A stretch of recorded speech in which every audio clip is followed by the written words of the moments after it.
Sénégal est caractérisé par un secteur informel très développé et mal organisé, mais qui représente aujourd'hui le poumon de notre économie. La production informelle est l'une des activités clés de l'économie sénégalaise, tant par sa contribution au PIB, 32,6% en 2010, que par le nombre de personnes qu'elle mobilise. En effet, le secteur informel a contribué en moyenne entre 2005 et 2009 à la valeur ajoutée des secteurs agricoles, industriels et des services à hauteur respectivement de 97%. Le secteur englobe en grande partie ce qu'on appelle le commerce de détail, environ 70% de l'effectif qu'il mobilise. La restauration, le transport.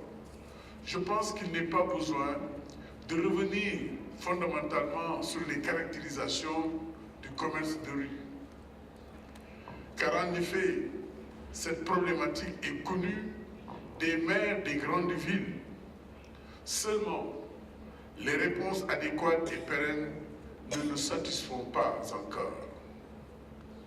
À ce titre, les autorités locales que nous sommes ne pourront relever ce défi qu'en contribuant à la réflexion et appliquer les solutions ouvertes, nouvelles et alternatives sur l'informel et sa prise en compte dans la résorption du chômage massif des jeunes sans qualification particulière.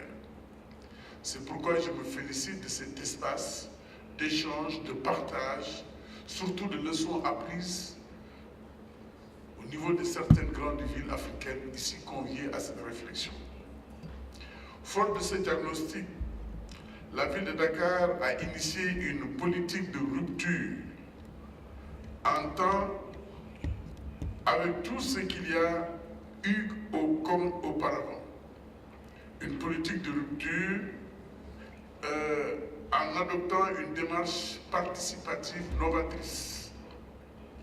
Car nous considérons que le commerce de rue est une plus-value à l'économie du Sénégal.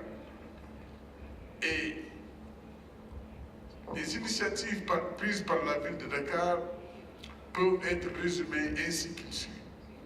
La définition des zones géographiques d'intervention du secteur informel, le recensement des acteurs, leur organisation en GIE d'ayant droit, la typologie et la classification des activités, la négociation entre la ville et le GIE dans l'objectif de rechercher un site de fixation afin que le centre-ville soit définitivement dégagé.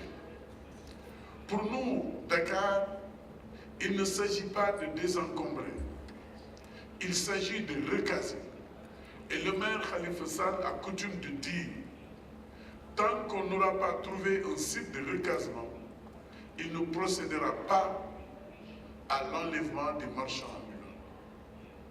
C'est fort de cela justement que la ville de Dakar, à l'occasion d'une délibération du conseil municipal, a décidé d'acheter un terrain pour construire un espace marchand, pour restructurer, réorganiser les activités commerciales commerçantes au niveau de la ville de Dakar.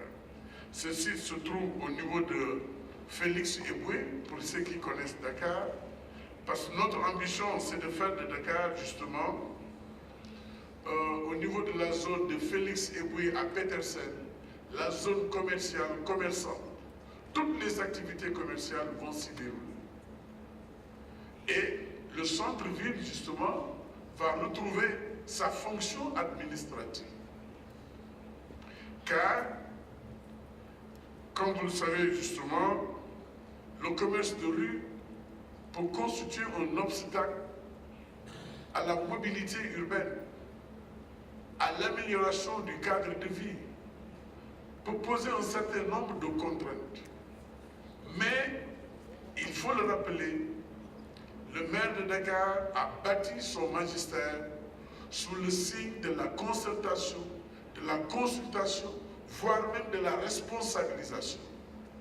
C'est ainsi qu'avant d'acheter même le terrain au centre-ville de Dakar, parce qu'il ne s'agit pas de prendre les commerçants de rue et de les amener à des kilomètres et des kilomètres où ils ne pourront pas avoir accès, où les populations ne pourront pas les trouver, nous avons acheté avec eux un site au cœur de Dakar. Lorsque nous avons acheté ce site, nous les avons informés.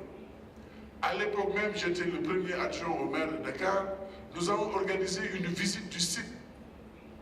Et on a commencé, sur leur demande, à faire les travaux de réaménagement. C'est eux qui ont choisi leur promoteur. Nous leur avons offert une salle de réunion. Et au fur et à mesure que les promoteurs déclinaient leur projet, ils ont choisi le promoteur. Et aujourd'hui, ce chantier est pratiquement terminé. Il peut absorber plus de 3000 marchands ambulants. C'est presque 2700 cas de tables, de box et beaucoup de magasins, avec bien sûr toutes les commodités, aussi bien au niveau du premier, deuxième et troisième étage. C'est dire donc que la problématique des commerçants de rue est au cœur de la politique du maire de Dakar. Nous les considérons comme des partenaires et nous faisons avec eux dans la concertation, nous les responsabilisons. Je ne peux pas dire combien de réunions nous avons tenues avec eux, parce que nous les considérons comme partie prenante. Et je le disais ce matin, la mission essentielle de toute collectivité locale, c'est de contribuer à assurer le bien-être des populations.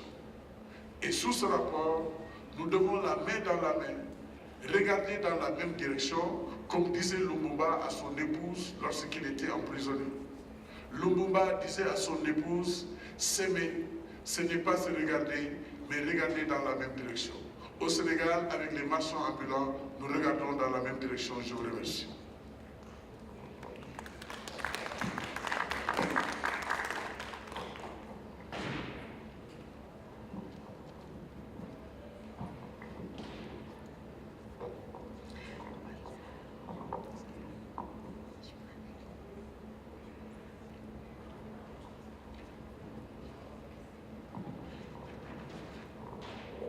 Thank you for coming. Thank you, Mayor Sheke. And this is Annie Diouf to respond to the Mayor's provocation.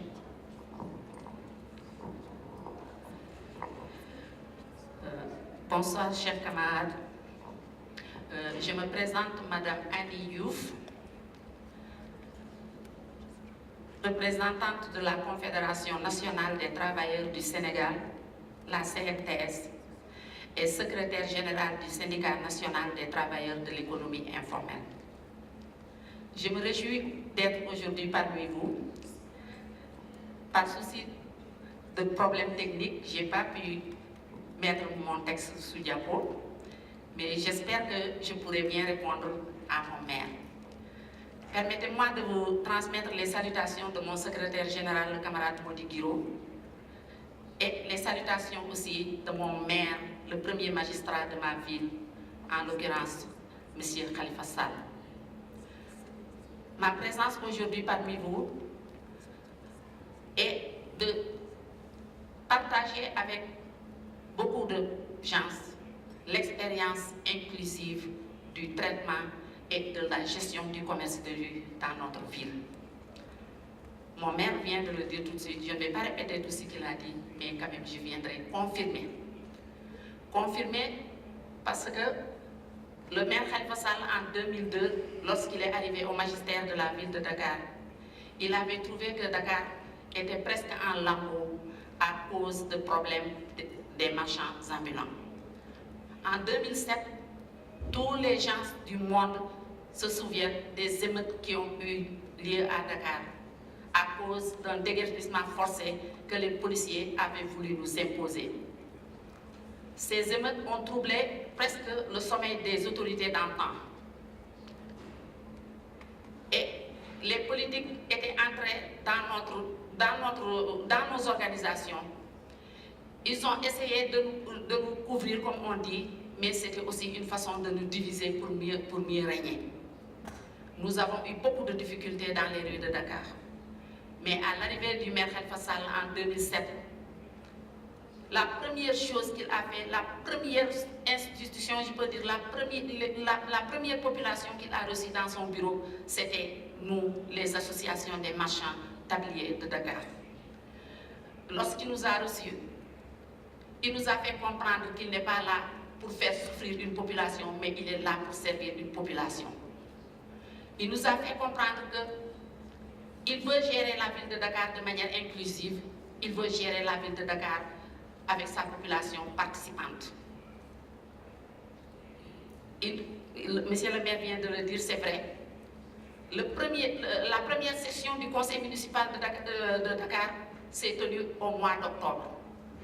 Pendant cette session, le conseil municipal a donné feu vert au maire Khalifa Sall pour qu'il achète un terrain coûtant 1,460 milliard pour le recasement des marchands ambulants de Dakar. Lorsque le maire nous a dit ça, nous, on était un peu réticents.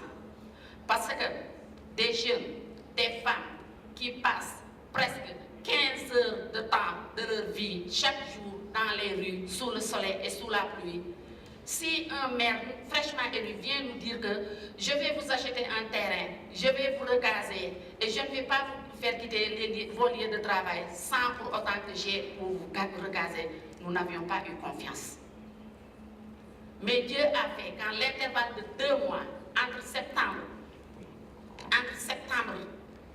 2009 et octobre 2009, nous avons, la municipalité de Dakar a acquis un terrain pour nous. Un terrain que nous avons nous-mêmes choisi le promoteur.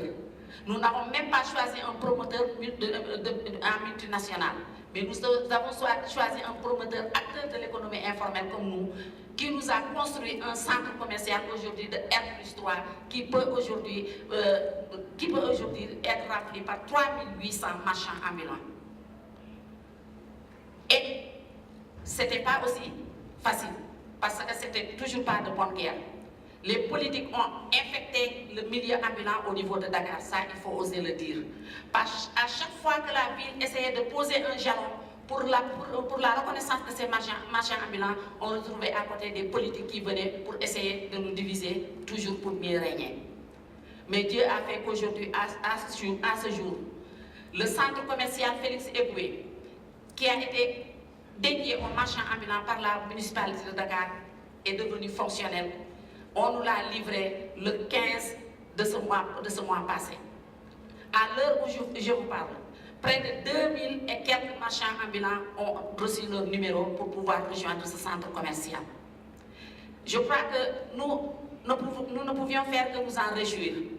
Nous en réjouir parce que aujourd'hui, à l'heure où le secteur informel est au début et à la fin de tous les processus gouvernementaux. À l'heure où on doit penser à la formalisation de ces acteurs, je crois que nous ne pouvions que nous réjouir de cette situation. Nous ne pouvions que nous réjouir de ce que la ville de Dakar a pu faire pour nous. Nous remercions notre maire Khalifa Sall, un maire qui, tout ce qu'il te dit est toujours ce qu'il fait avec toi. Tous les engagements qu'il avait pris avec nous, il les a respectés. Et je crois qu'aujourd'hui, c'est aux commerçants, aux marchands ambulants de Dakar de rendre un vibrant hommage au maire de la ville de Dakar. J'aurais bien aimé être beaucoup plus à l'aise dans mon exposé parce que mon texte ne peut pas m'être arrivé, mais je suis vraiment désolée et je voudrais partager avec vous toute cette expérience parce que, outre le centre commercial Félix Eboué, le grand marché Sandaga de Dakar, qui est un patrimoine de l'UNESCO, a été aussi prise en main par la ville de Dakar, qui est en train aujourd'hui de mener là-bas des travaux de restructuration. Je vous remercie.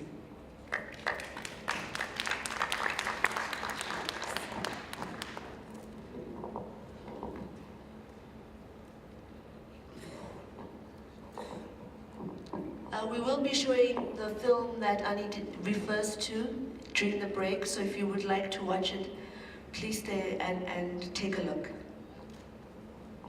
Next up, we have delegates from Monrovia in Liberia. So we're still keeping it West African, and we would like to welcome them.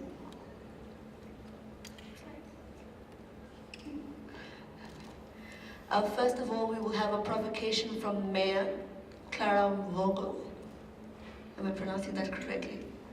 Sorry. As well as a submission from Comfort Doyon. Merci beaucoup. Thank you.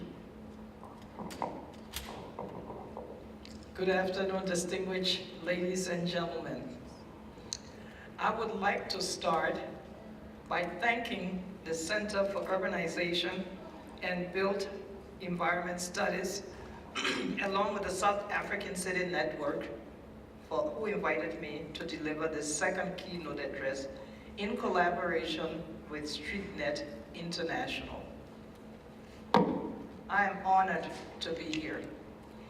One of the Monrovia City Corporation's ordinance prohibits selling of any kind on the sidewalks in the city of Monrovia.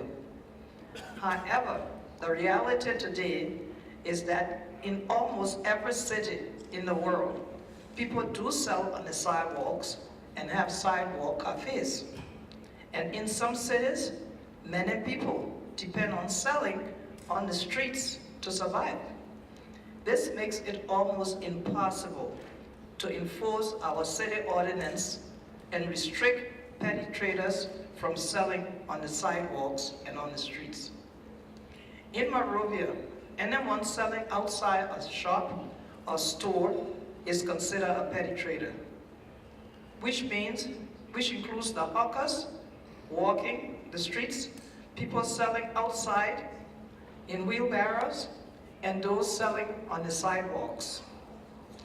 2 years ago, I became the mayor of Monrovia, in a city with a population over 1.5 million people. Out of the total population of the country, which is 4.5 million, we have about 1/3 of the population in the city of Monrovia. Which means the total urban population in the country is 2.2 million, and we have 75% of them in Monrovia. The youth make up 65% of our total population. And in the most recent government statistics, we also have an unemployment rate of 85%.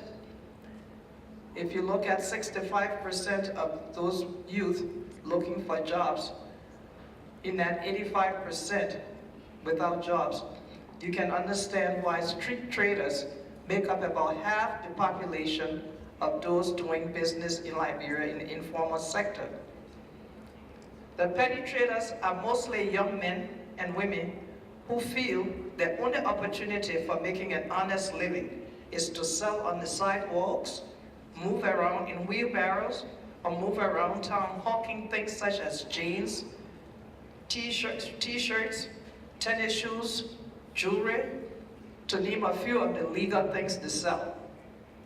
The National Association of Petty Traders Union of Liberia was founded in 2009 and has been very active trying to organize street sellers throughout the country, not just in Monrovia. However, the petty traders in Monrovia are not willing to cooperate with the organization. When I was introduced to the Petty Traders Union president, who is sitting to my left right here, she had traveled to Asia, Europe, South America. I truly felt sorry for her because I realized she was in a very difficult position. She told me she had been working hard to establish a cordial relationship between the Monrovia City Corporation and the National City Police and the Ministry of Commerce and Industry. It was through her diligence and persuasion that a memorandum of understanding was drawn up between the Monrovia City Corporation and the Commerce Ministry and her organization.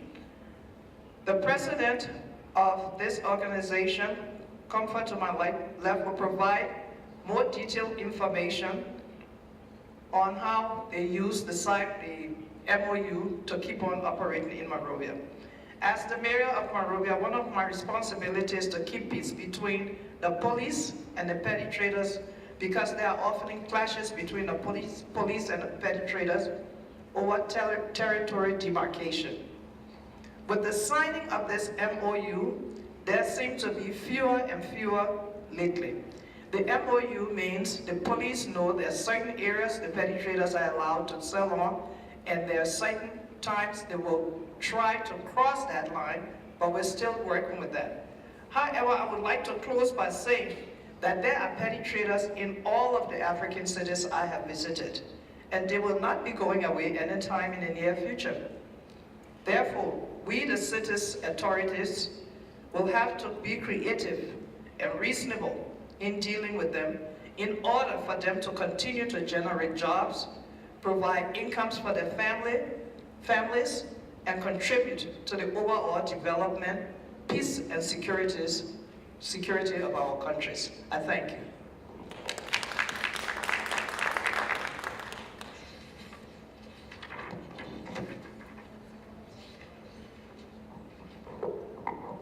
Thank you, Honorable Mayor. And to respond to the Mayor, we have Comfort Doyon. Thank you very much. I would like to use this opportunity to recognize my mayor and the mayor of Dakar and the panelists. Not forgetting our international coordinator, Pat Hong, who have been working tirelessly to make the informal sector visible around the world. I would like to use this opportunity to say thank you very much. And also to recognize our mayor from Tottenham and the Deputy Minister of Internal Affairs for Urban Affairs. Well, the organization, the Petty Trader Union of Liberia, like the mayor said, was organized since 2009 with the objective of interceding and advocating for our vendors in Liberia. We started this negotiation with the former mayor of Monrovia, Madame Bro, and it was very tough with this negotiation. We had a series of meetings to see how best we can be recognized by the former mayor.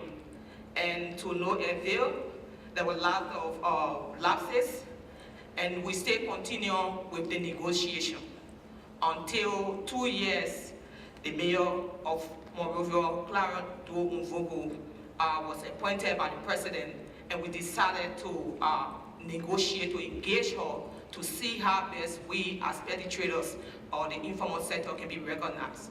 The first and foremost things we did was to be recognized by the municipality, and after we had a series of meetings with the mayor, then we started the relationship. We wanted to establish a good relationship between we and the mayor of Monrovia, which we did. We established a relationship, and later on, we couldn't do it alone. We had to invite other stakeholders to be part of this particular process. Then we went to the Ministry of Commerce and talked to the director at that time, the MSME division, to be part of our negotiation process, and he agreed to be part of it. We went to that meeting and it was successful. We all agreed that this MOU should be drafted. And this MOU was drafted, and we all sat around the table. What I'm trying to say here is that I'm trying to say we all as an informal sector, we have to be recognized. We shouldn't be looked down upon. Our mayor did not look down upon us. It was a give and take. We all sat around the table. We discussed those issues that surrounding petty trader, the informal sector, and we agreed that the MOU should be signed and specific area of the streets should be given to our memo, which was given to our memo. We did inspection, and this inspection was done by the Liberian National Police, the MCC, and that of the Ministry of Commerce. The Minister proper was part of that particular visit to the various streets that was given to the petty trader. And the important part of this particular MOU and this particular arrangement that I really love was the location. We discussed that our members should remain to those locations that were they were vending. And they agreed, the MCC agreed that those locations, our members should stay at those locations. And because of that, we were respected by our members. Because if our members were going to be relocated, I think we're going to lose respect for them. So I think that was one of the important parts that really encouraged some of our vendors, members to really be part of this signing of the MOU. And we arranged this particular street according to its kind. We said jeans trouser, we moved them to one side. The people with shoes, we arranged them on one side of the street. People that sell cell phone, we arranged them on one part of the street. And 3 feet from the sidewalk to give pedestrians space to be able to pass freely, which we did, and all of the stakeholders were part of this particular process. And we were happy in this process. We agreed, and everything was done according to its kind.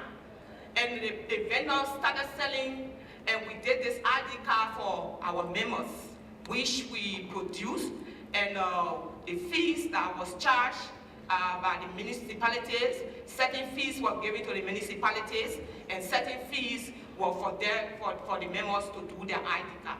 And also we met with the Ministry of Commerce that our members need to pay taxes. They need to pay taxes so that they can be recognized by government. Apart from the local government, they can be recognized by national government, which they agree, and each of our members as petty trader, they have petty trader unit at the Ministry of Commerce in Liberia, and we went to the director of the petty trader unit, and we agreed that this particular our process should be recognized, and our members should pay their taxes according to how they're supposed to pay their taxes at the Ministry of Commerce, which we did, and our members have really been successful in that area. Now we have a 500 plus members who have done their registration, and then we are still in the process. I think with this MOU that was signed, we have improved in our promoting job opportunity for our members, and I hope, lastly, I hope that other mayors around African City will be able to follow this pattern to see how best they can include the informal sector, the street vendors, to be part of decision making. Not only then to impose on them, but for them to be part of the decision making. My mayor is one of the persons that always encourage us to be part of decision making. We don't make decisions, she don't make decisions on her own, she don't impose it on us. We all agree, we make those decisions, and then come up with solutions. Thank you very much.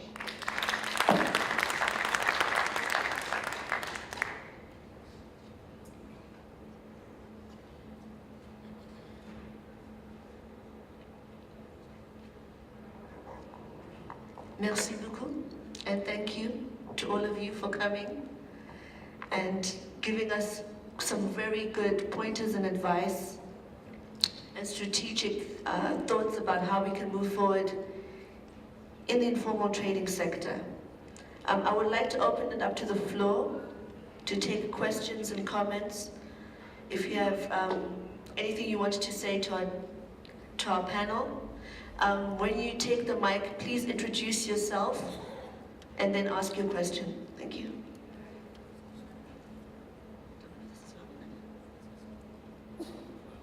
You need to come up front, sorry. It's short.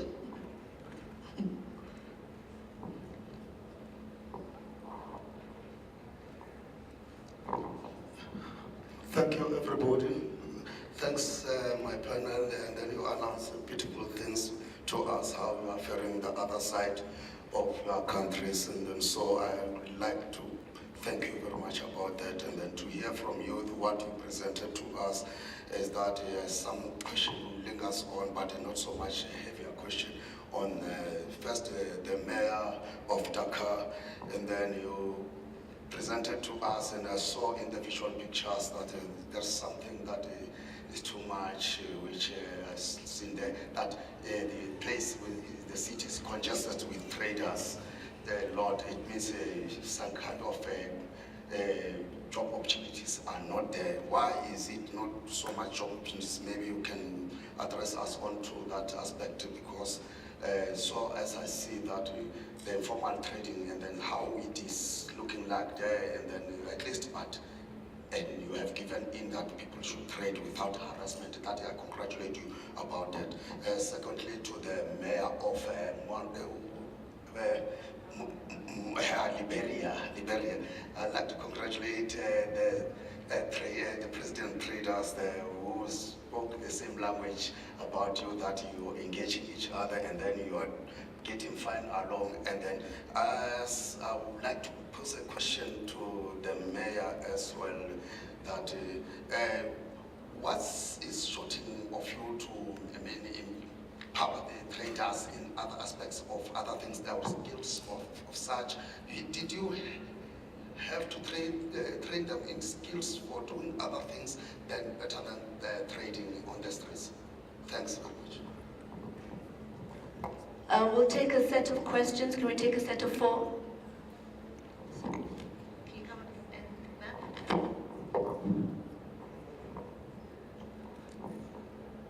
ma'am? Thank you, Madam Mayor, from Monrovia, for a very interesting presentation.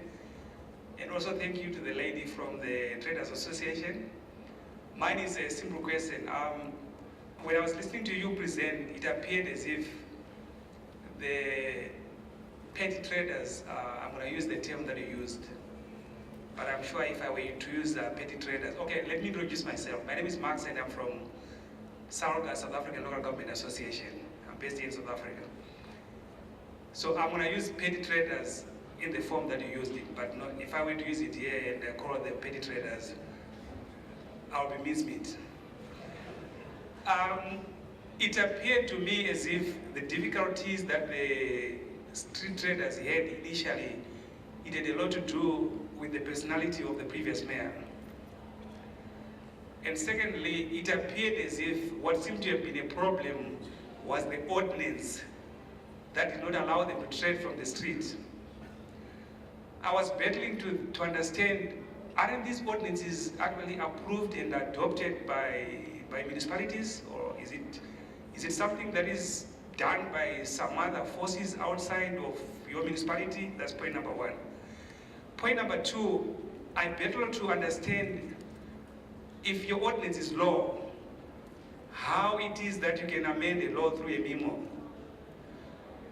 And thirdly, I'm trying to reconcile, why is it difficult for the municipality to amend the ordinance to ensure that the formal traders or the informal traders have got guaranteed rights? Because now you are the mayor, you have agreed with the street traders, your term of office will come and go. Maybe another mayor who takes a hardline approach will come in and the informal traders are back to square one. Isn't there the way to find an everlasting solution to actually amend the law in such a way that the informal traders, they've got some kind of a guarantee in terms of their rights to trade on the street? Thank you. Thank you, sir. Ma'am?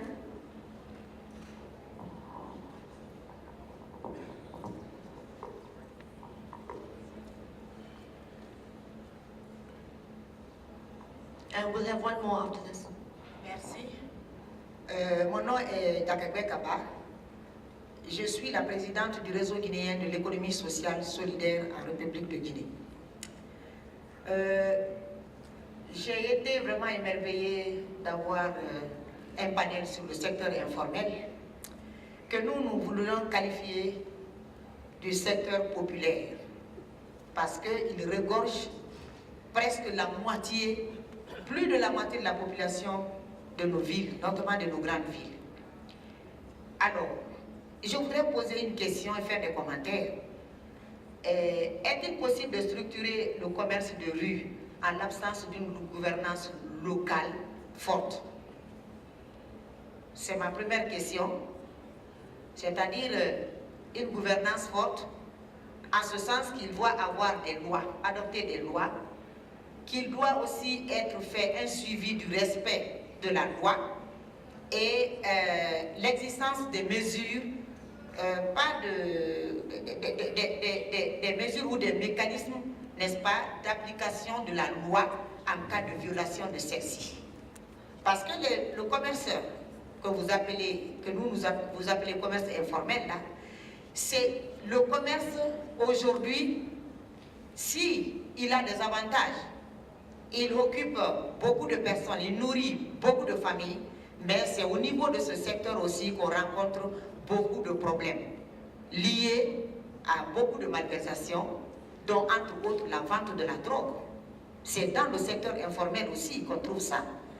Il y a la vente de la drogue, il y a des activités, je n'allais pas dire malhonnêtes, mais il y a beaucoup d'activités, n'est-ce pas, qui se font au nom du secteur informel.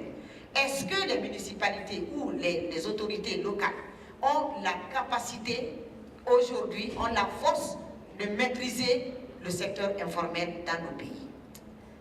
Et je voulais parler également avec la maire de Monrovia, les relations avec la police. Comment peut-on réguler ces relations quand on sait que dans ce secteur-là, les vendeurs de stupéfiants, de drogue, de trafic d'enfants, de ceci, de cela, s'impliquent dans les masses populaires, n'est-ce pas, dans ces activités pour assurer ses besoins. Donc, est-ce que je pense qu'il faut pas seulement de trouver un espace pour le secteur informel, parce qu'on dit informel, parce qu'ils sont partout et ils ne sont pas cadrés. Mais si on trouve de la place, comme l'excellente initiative de monsieur le maire de Dakar, que nous apprécions beaucoup, mais il faut cependant mieux structurer, mieux connaître ce secteur pour le rendre plus responsable, étant donné qu'il contribue, n'est-ce pas, au budget des communes, parce que ce secteur informel paye des taxes en longueur de journée, ils fuient, ils s'arrêtent, ils font ceci, mais ils payent des taxes. Et ces taxes sont comptabilisées au niveau des communes. Quels sont les ristournes pour pouvoir s'occuper du secteur informel? Est-ce que les maires ont la capacité, n'est-ce pas, de prendre ces ristournes également, de les investir en termes d'organisation, en termes de structuration, en termes même de financement ou d'appui, n'est-ce pas, au financement de ces activités pour que le secteur informel, le secteur qu'ils appellent informel, puisse participer à la coproduction des politiques. Parce qu'il contribue à soutenir les politiques. Donc il faut qu'il participe à la coproduction. Je vous remercie. C'est ça, merci.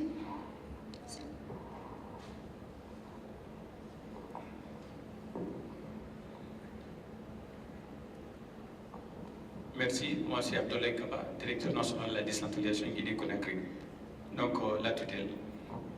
Je voudrais poser la question à nos frères. Est-ce que le secteur informel est institutionnel? Deuxièmement,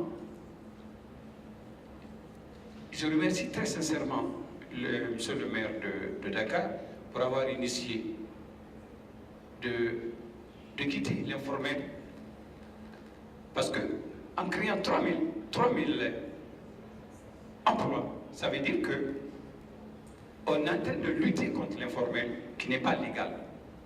Donc, quelle est la politique pérenne pour éviter à ce que les 3000 qui vont avoir de l'emploi maintenant, avec le chômage qui est en cours, parce que quand les 3000 vont avoir de la place, il y aura encore 2 à 3 000, parce que les étudiants, tant qu'on ne crée pas de l'emploi pour les jeunes qui sortent de nos universités, de nos centres professionnels, ce sera, c'est dit, il y aura toujours un aller-retour.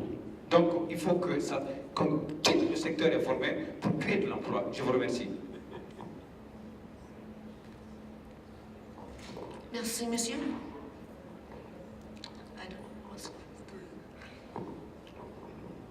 Je voudrais tout simplement dire qu'il faut s'accorder que c'est en 2002, justement, lors de la conférence internationale du travail, qu'il y a eu un consensus qui a permis de remplacer l'expression secteur informel par de remplacer secteur informel par économie informelle. Aujourd'hui même, on parle d'économie circulaire. Il faut comprendre que les marchands de rue, les commerçants de rue, c'est des citoyens à part entière comme vous et nous. Et à l'occasion du recensement qui a été fait dans la concertation à Dakar, on s'est rendu compte qu'au niveau des commerçants de rue, il y avait des jeunes, il y avait des femmes, il y avait des mariés, il y avait des diplômés. Donc, c'était pratiquement un échantillon de la société sénégalaise. Mais cet échantillon de la société sénégalaise, qui fait partie entière de la communauté sénégalaise, on ne peut pas la jeter, on ne peut pas l'ignorer. C'est vrai que le commerce de rue crée beaucoup de difficultés. Eux-mêmes, ils en sont conscients. Mais qu'est-ce qu'il faut faire?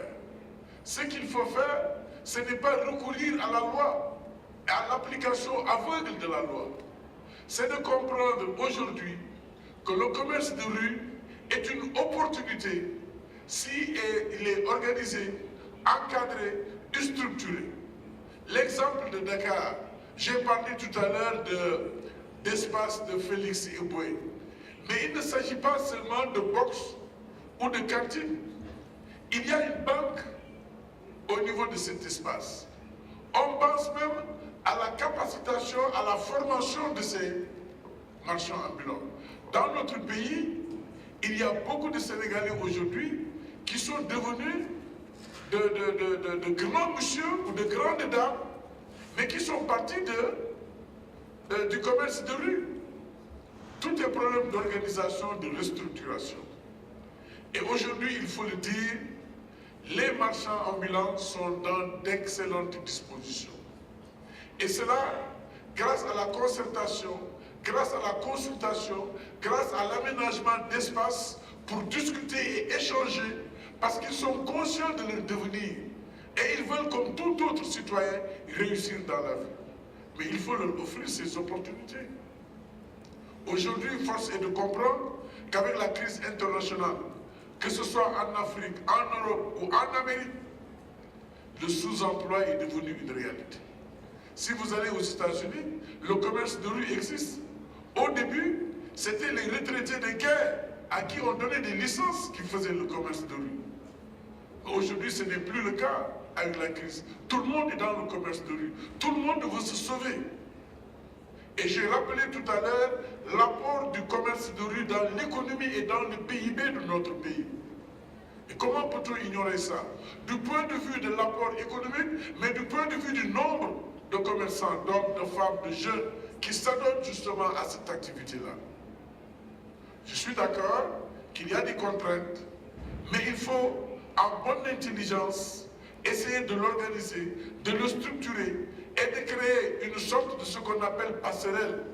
Parce que la question a été posée. Il est possible justement, lorsque ces commerçants-là sont encadrés, sont restructurés, sont formés, qu'ils puissent quitter le commerce de rue et tendre vers le commerce formel ou aller dans d'autres secteurs de la vie économique de notre pays. C'est possible.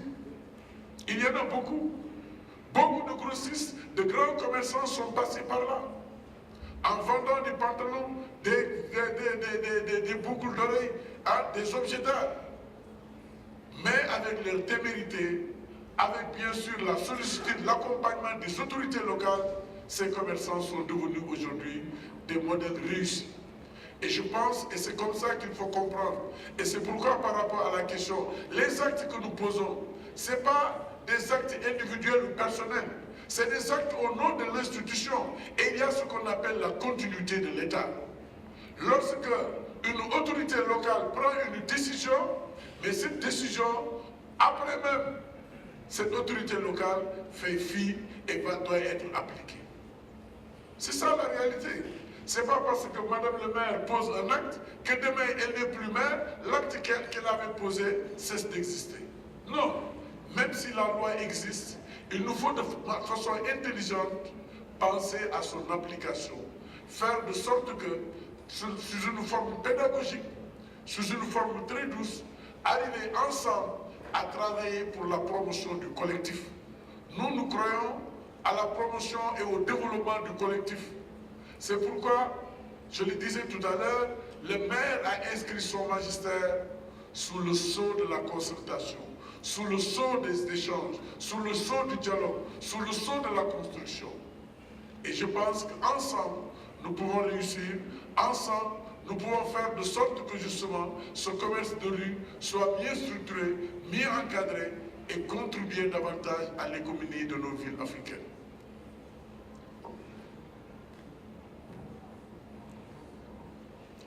Thank you, Mayor.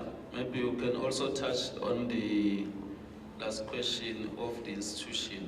Someone who asked, is it not an institution that it will reside? Can you touch on that one? Ce qu'il faut oublier, le charme, ce qu'il ne faut pas oublier, le charme du commerce de rue, c'est parce que c'est informel.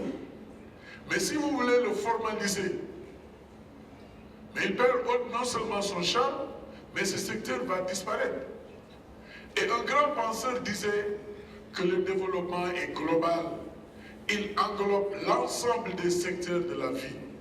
Ce secteur du commerce de rue est un secteur d'aujourd'hui et de demain. Il faut aujourd'hui réfléchir et c'est pourquoi je me félicite de cette session-là. Qu'il nous faut partir des bonnes pratiques, des leçons apprises, en échangeant nos pratiques à travers les villes africaines, voir comment dans chaque ville africaine, il est possible d'apprendre les uns les autres et de faire du commerce de rue un outil, de faire du commerce de rue une opportunité, de faire du commerce de rue un plus-value dans l'économie des villes africaines. C'est cela qu'il faut, mais ne pas recourir à des dispositions institutionnelles qui ne font qu'empirer la situation ou créer une situation de psychose ou de guéguerre, ça n'a pas de sens. Le développement, il est d'abord mental, il est humain. Il faut investir dans l'intelligence humaine, dans l'intelligence justement, et c'est ça qui va faire que le développement va changer. Le développement, il est d'abord mental.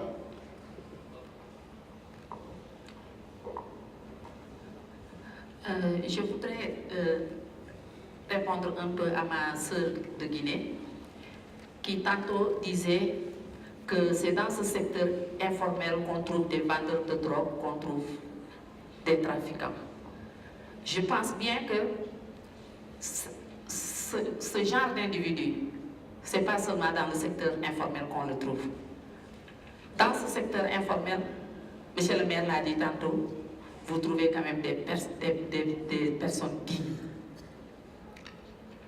Je donne comme exemple moi-même ici assise. Je suis comptable professionnel diplômé d'État. J'ai exercé cette fonction pendant 14 ans dans une entreprise. Un beau jour, avec la crise, j'ai perdu mon emploi. J'ai beau chercher du travail, je n'ai pas pu le trouver. Je me suis reconvertie en actrice informelle. Je me suis rendue dans la plus grande rue de Dakar, qu'on appelle l'avenue du président Lamine Gueye, qui est la voie du président de la République, avec une table de 70 cm. J'ai commencé à vendre des tissus dans cette rue-là. Mais être acteur de l'économie informelle ne signifie pas être un bandit ou bien un brigand. Non. L'Organisation internationale du travail, dans sa dernière session, a adopté une recommandation 204 qui dit qu'il faudrait qu'on considère ces acteurs de l'économie informelle comme des travailleurs à part entière. C'est des travailleurs. C'est des travailleurs, c'est des êtres humains qui ont une dignité à défendre. Peut-être que Dieu a voulu que leur sort se trouve dans la rue.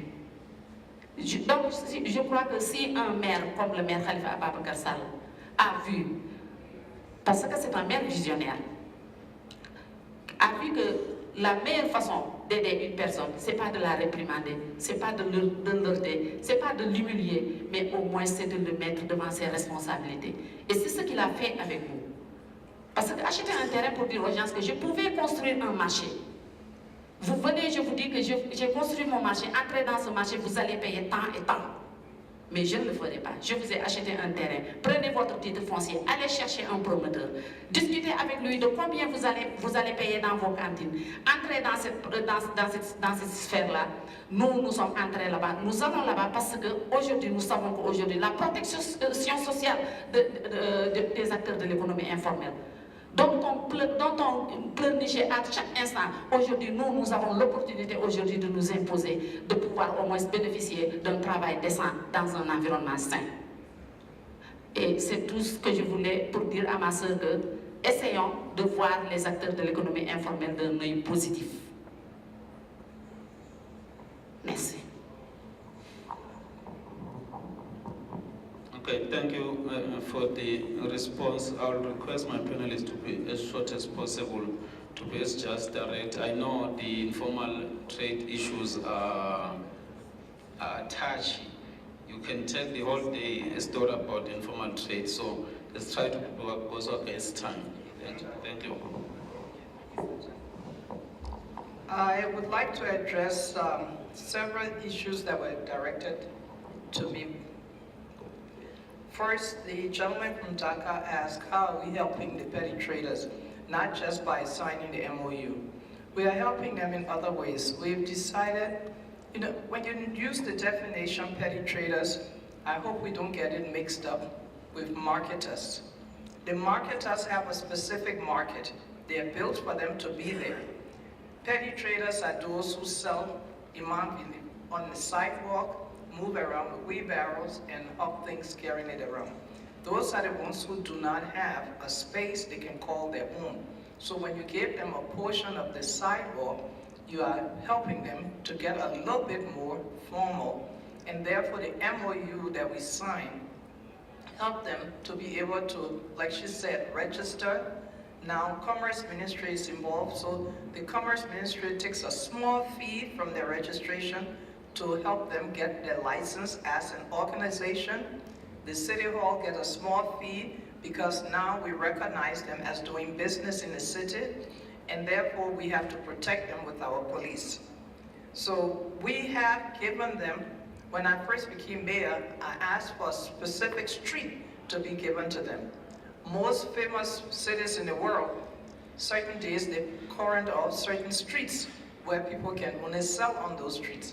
In Monrovia, because we don't have that much space, we gave them one block, one city block from one end to the other block and cut it off where cars could not pass so that they could have that as a petty trader street where they could have the wheelbarrows, they could stand in the middle of it and sell, okay? So that's one way we've helped them.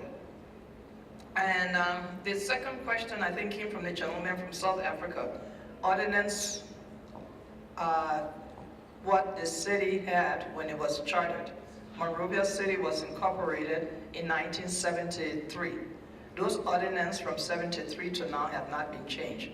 So when the mayor signs an MOU with the Ministry of Commerce and Industry and the Petty Traders Union, MOUs are not law. They are given specific time to be operative, and then after that you can either revise it or you can come back and make changes to it. So our ordinance, our MOU have a specific time after which we can revisit it. We are not changing anything.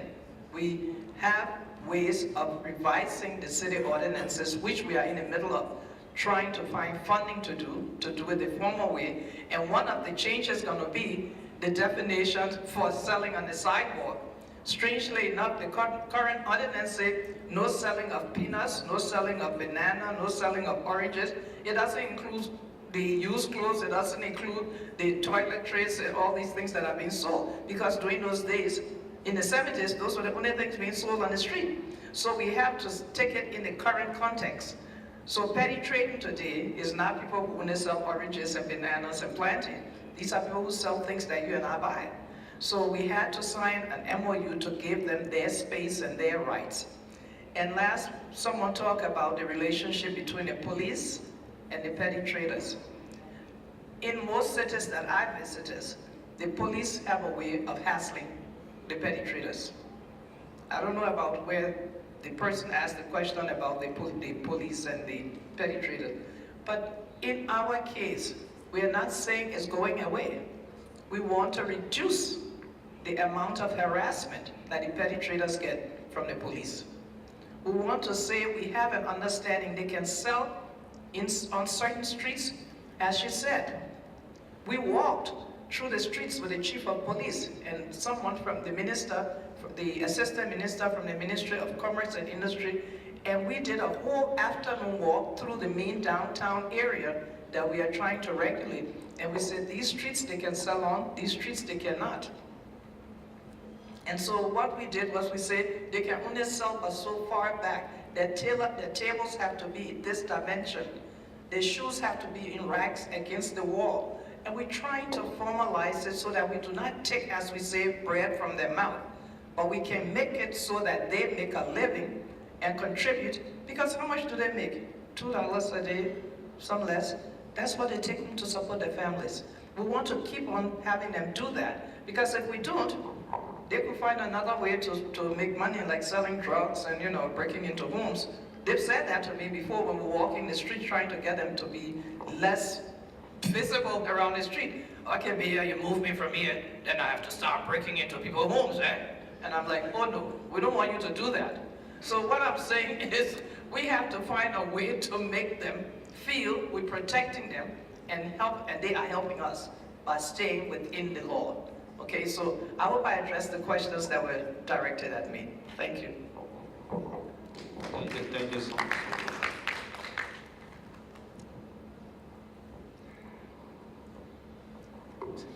One more. Okay, can we have more? Well, last round. I will take only 4. 1, 2. No, I have to be gender sensitive. 1, 2, 3, 4.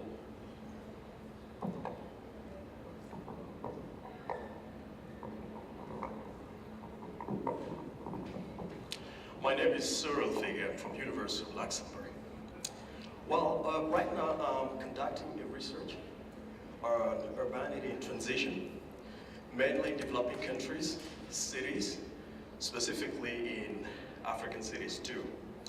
And I came to the idea that urbanity is certainly in transition because of so many restructuring projects and reforms that are going on in many major cities. And I would like you to go on a journey with me in this thinking about, oh, close, sorry for that. Well, when it comes to the petty traders and the informal economies in the middle of African cities street, I would like to touch down on a new areas, namely city identity and petty trader. There are many cities who are trying to get rid of the petty traders on street. But when you looked closely into the African's urban anthropology, you realize that this is a core component of the African cities, many African cities' identity. Like if you remove completely in one way or another the petty trader from the street loses identity.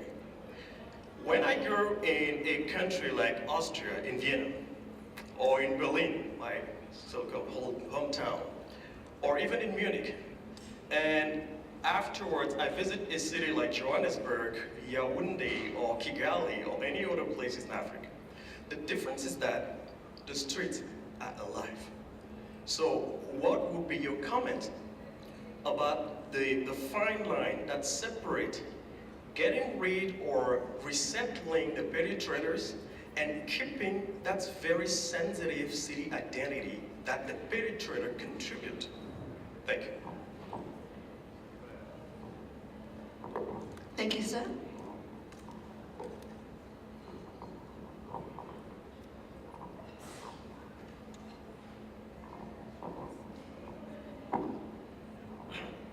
Thank you very much. I'm called Samuel Mabala. I work with Citizenland. I'd like to thank the panelists who have told us about the experience of assisting the petty traders and the informal economy. I would like to believe that the informal economy is a symptom of unplanned urbanization. I think what we're hearing is trying to adapt that because the formal systems and policies have failed to respond to the effects of unplanned urbanization. So let's see how we can accommodate the effects of unplanned urbanization. So what is the future? Considering that in the next 35 years, the population is going to triple. Where you have 3 million is going to be 10 million. Shall all our streets be filled up with petty traders? What is it that we need to do now in order to harness the potential of the human resource such that we help them to move from the informal economy towards the potential towards investment instead of dealing in petty trade and petty informal activities. Maybe we mobilize them, we provide opportunities to them, probably through cooperatives, to see how best they can be potential investors of tomorrow. I wanted to hear the long-term perspective. What kind of solution? Because I don't see ourselves continuing with petty trading in the 21st century. Are our African cities going to be mega slums, centers of poverty, informality? Because just like in informal settlements or slums, as we continue trying to focus more on the symptoms, we fail to provide a sustainable solution.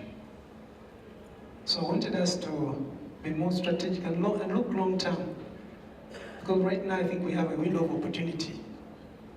But if we can do the things right, we can be able to solve. But once we fail now, then it will be impossible. Thank you. Thank you, sir.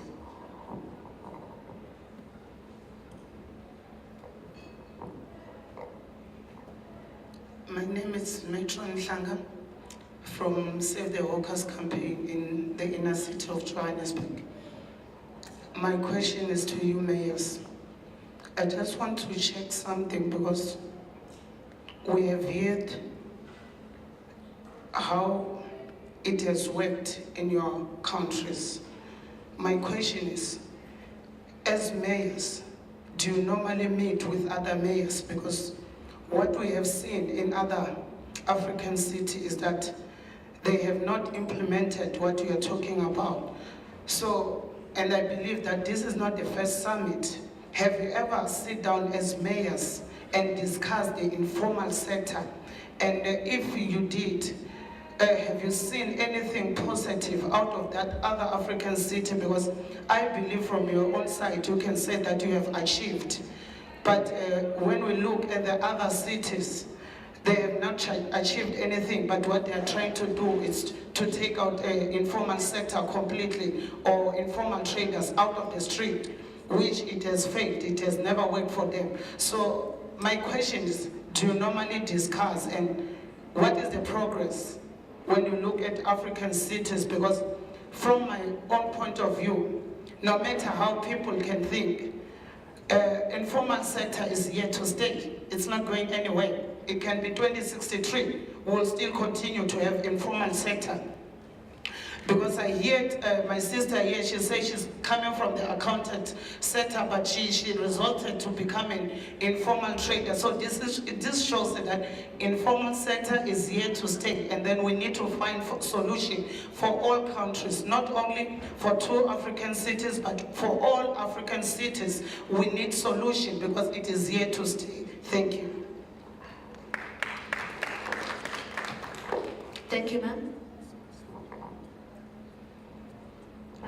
Good afternoon, I'm Rosalinda from Namibia, and I'm very happy that I'm here today so that we had the experience of the other countries around informal traders. So I'm a member of the SGI, $6 International, and from the point of Namibian experience, it's very, very scarce that you have people who have their hearts in the heart in themselves in the informal sector. The reason why I say is that because what we experience, most of the informal settlers, dwellers, are not only the people who are living there, who make these kind of businesses in their settlements, but officials also from the levels of the local authorities, the politicians, do have also share in these informal dwellers, because most of them also run businesses, and people of the informal dwellers doesn't have that opportunity because they are unemployed, and they take this opportunity, grab these opportunities to work under them. So I think the Namibian government has made a provision now that all the ministers, mayors, and politicians must declare their assets, so that at the end of the day, the government can also know who are those running businesses, and it's not businesses which is what the informal settlers are daily selling. So this is alcohol, this is drug, and this lead to misunderstandings between the communities and the leaders. So and I really appreciate it. We could also be here so that we can share some of our experiences, not to make that our countries are bad, but at least to see what can be done and what can be helpful. And I think Liberia and all the other countries can be an example, and I think that they can also exchange communication, so that those countries who is also having the same dwellers in there can go and learn from each other. I thank you. Thank you, ma'am. Take it up to the chair. Il faut convenir que tuer le commerce de rue, c'est tuer des vies humaines.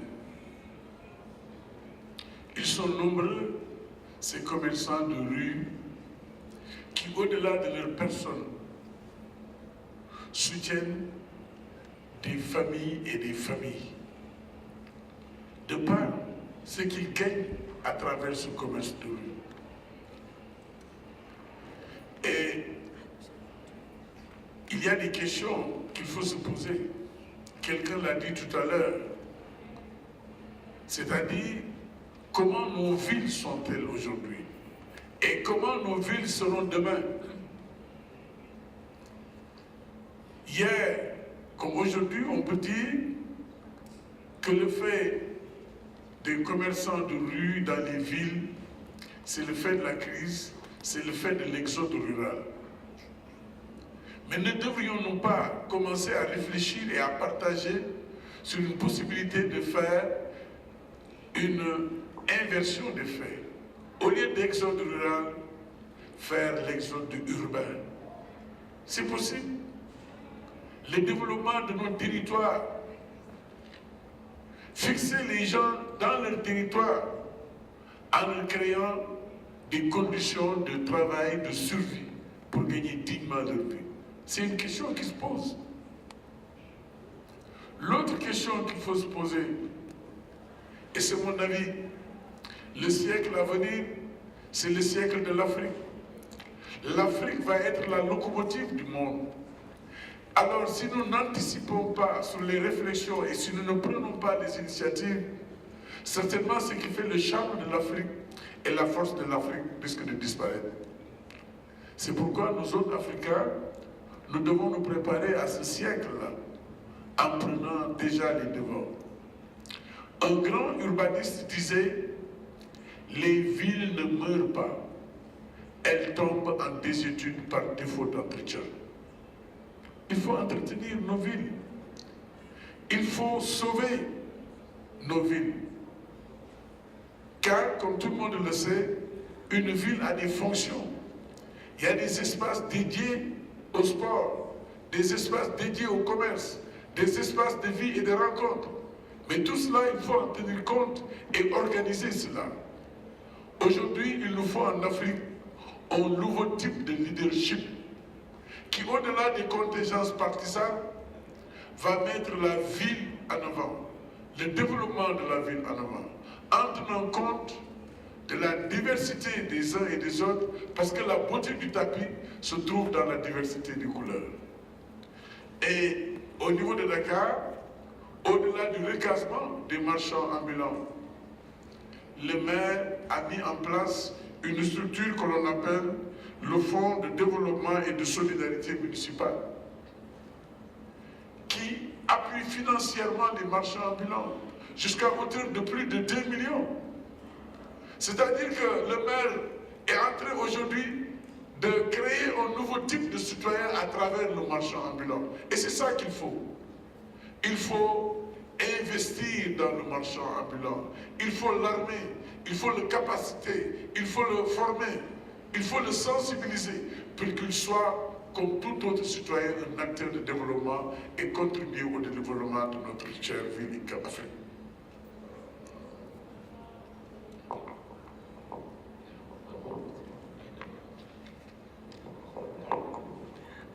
The gentleman asked about reform and restructuring. My answer to that is, I'll give you an example. I was in Kuala Lumpur, and they have a new city called, they have a new capital called Pechawa, which is outside Kuala Lumpur. I asked the taxi driver, how come I don't see people walking in the streets? You have all these big high-rise and the streets just look so cold. He said, that's what people always say. When you go to Kuala Lumpur, you see the people walking around. That city has a soul. But Pechucha, what they call the new capital, it's cold. So when you look at street vendors in Africa as a whole, all the African cities I visited, I mean at least 15, 20, I do not see how street vendors can go away. They make a part of our culture, as someone said earlier. So we should know how to incorporate them into the city's ambience without getting rid of them completely. Okay, the second part is, let's find a way to help plan for urbanization by training people, by finding ways to give them other jobs besides street vending. We'll never get rid of street vending, but if we can put more people into the formal job market by giving them jobs, mechanics, masoners, plumbers, teachers, nurses, anything that would take them from going around selling in the street or hawking in a wheelbarrow or just putting a market in front of a table on the sidewalk. We should try to do those things, and that would be helping us to look at African urbanization in a different way. Okay? Do mayors meet and share ideas? I think we need to start doing it more often. In Liberia, we try to start an organization where mayors meet and we share ideas, and it's just coming up, but mayors should meet internationally, or at least regionally.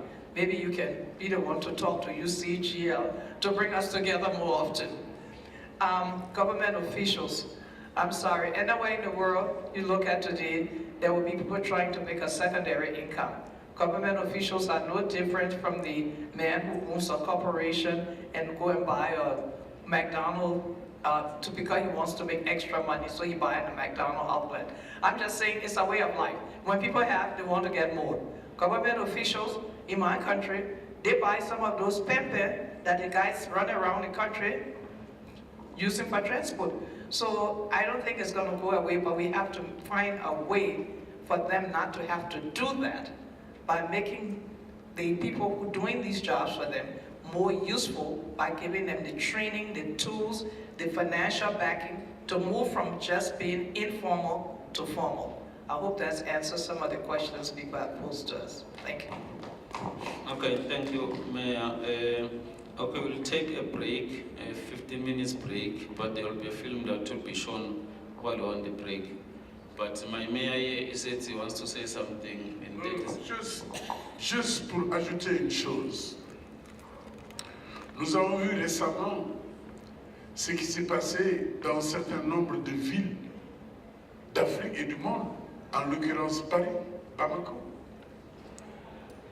Mais nous devons nous interroger sur ces phénomènes-là.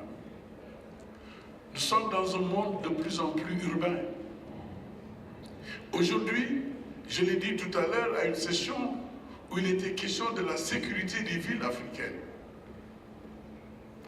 Mais la question de la sécurité ne peut pas être seulement vue sous cet angle-là. Il y a aujourd'hui les questions terroristes dans les villes. Mais où recrutent ces terroristes-là? Les terroristes recrutent dans les couches vulnérables, dans les couches pauvres.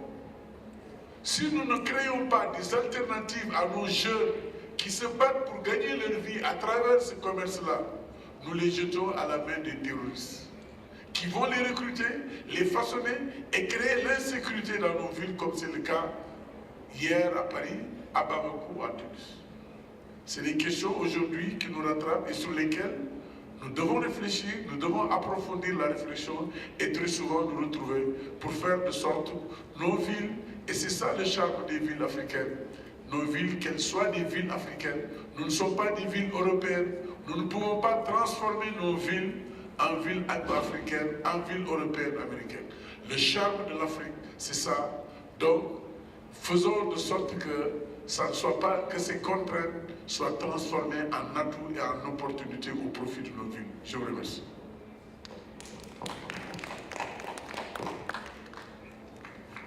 Thank you very much. I want to thank the presenters for their contribution and of course the audience and the questions that have posed to them. Thank you very much. Let's take a break.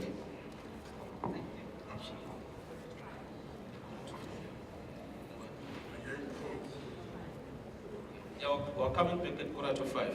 Sorry.